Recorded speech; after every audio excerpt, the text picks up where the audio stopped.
Hi అండి, నేను మీ Manisha. Welcome to touch to get recipe. ఈరోజు నేను చూపించబోయే రెసిపీ సేమియా ఉప్మా.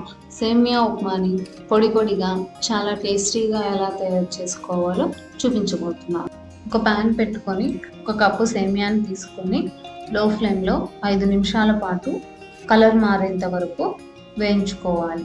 సేమియాను ఇలా వేయించుకోవడం వలన సేమియా ఉప్మా అనేది పొడి పొడిలాడుతూ టేస్టీగా ఉంటుంది.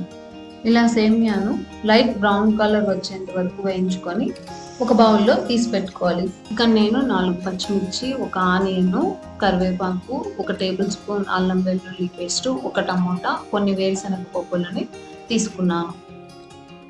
ఒక ప్యాన్ తీసుకొని అందులో కొంచెం ఆయిల్ వేసుకొని ఆయిల్ తగ్గిన తర్వాత ఆవాలు, జీలకర్ర, కరివేపాకు, అలానే మనం తీసుకున్న వేరుశనగ పప్పుని తీసుకొని కొంచెం దూరగా వేయించుకోవాలి. వేరుశనగ పప్పులు వేగిన తర్వాత పచ్చిమిర్చి వేసుకొని అలానే ఆనియన్స్ కూడా వేసుకొని బాగా వేయించుకోవాలి.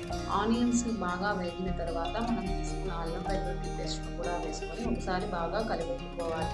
తర్వాత టమోటాని కూడా యాడ్ చేసుకొని టమోటా బాగా వేగేంత వరకు కూడా బాగా కలుపుకోవాలి. ఇప్పుడు సేమియా తీసుకున్న కప్పుతోనే మనం 3 కప్పుల వాటర్ని యాడ్ చేయాలి. 3 కప్పుల వాటర్ని యాడ్ చేయడం వల్ల సేమియా ఉప్మా అనేది పొడి పొడిగా వస్తుంది.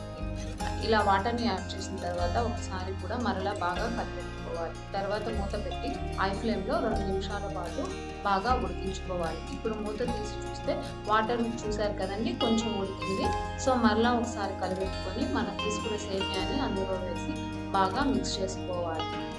ఇలా సేమియాని బాగా మిక్స్ చేసుకున్న తర్వాత మరలా మూత పెట్టి మీడియం ఫ్లేమ్లో 10 నిమిషాలు ఉడికించుకోవాలి. 10 నిమిషాల తర్వాత మూత తీసి చూస్తే 70% వరకు సేమియా అనేది ఉడికిపోయింది. మరలా ఒకసారి బాగా కలిపెట్టుకున్న తర్వాత మూత పెట్టి మీడియం ఫ్లేమ్లో